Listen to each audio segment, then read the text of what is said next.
Avant de nous occuper sur le système d'édition de l'utilisateur, on va insérer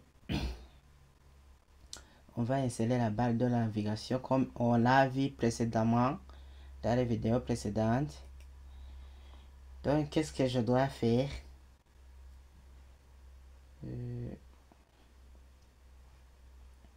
Ici, à l'intérieur de Get All User of Website,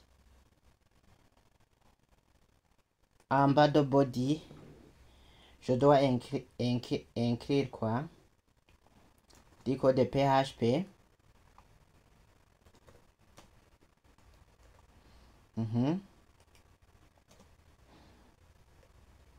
Include. J'utilise include.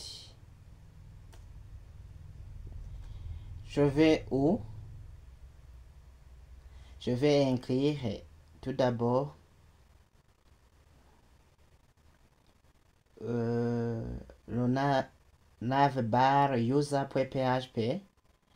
Je vais inclure le navbar user.php. Je suis à l'extérieur du dossier include. Donc je spécifie tout d'abord le dossier include. Je mets navbar user.php et je termine par un point virgule.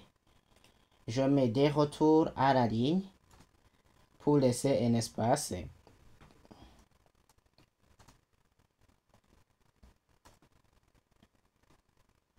Des retours à la ligne. J'enregistre.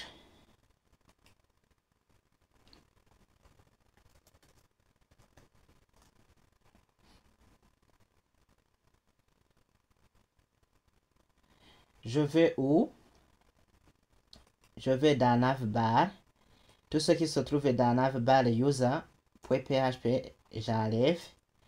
Je vais faire copier tout le code qui se trouve dans navbar admin.php. Je fais copier. Et je vais faire coller ici dans navbar user.php. Je change les différentes pages qu'on va accéder si on est dans navbar user.php. Ici, la page d'accueil s'appelle index.php. Ici, les étudiants, ce n'est pas get all user, c'est get all user of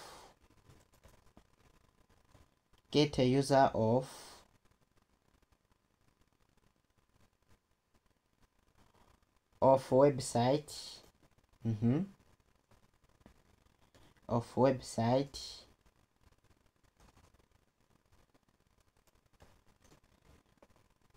.php.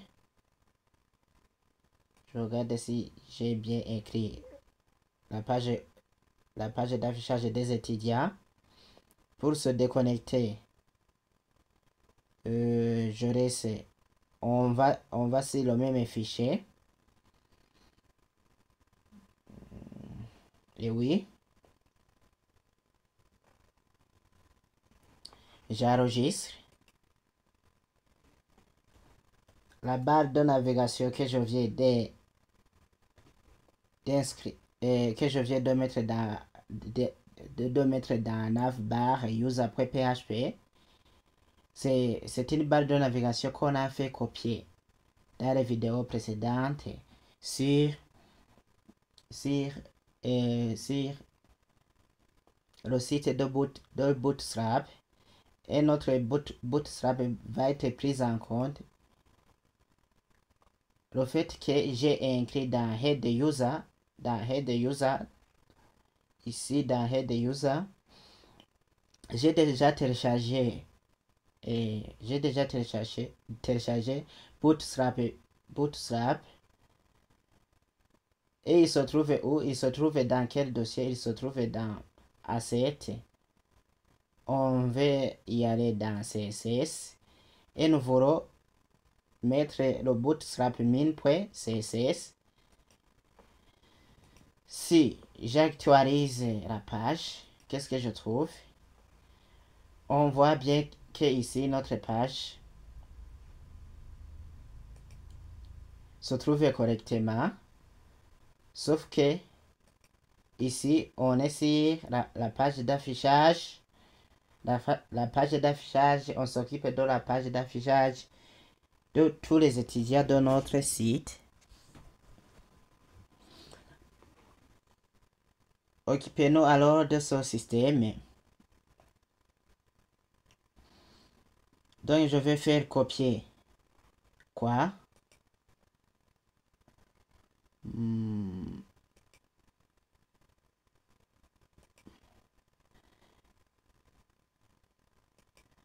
Je vais faire copier.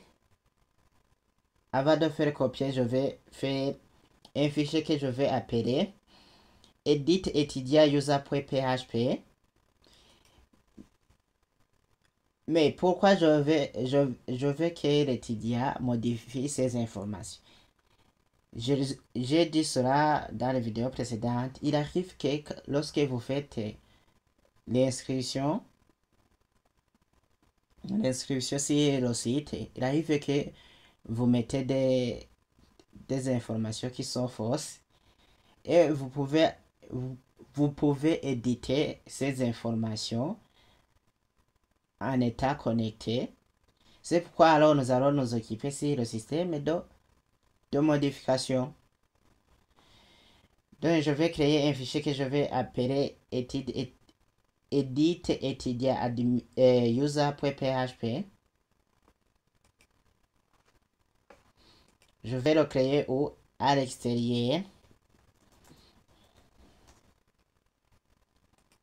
Je vais le créer à l'extérieur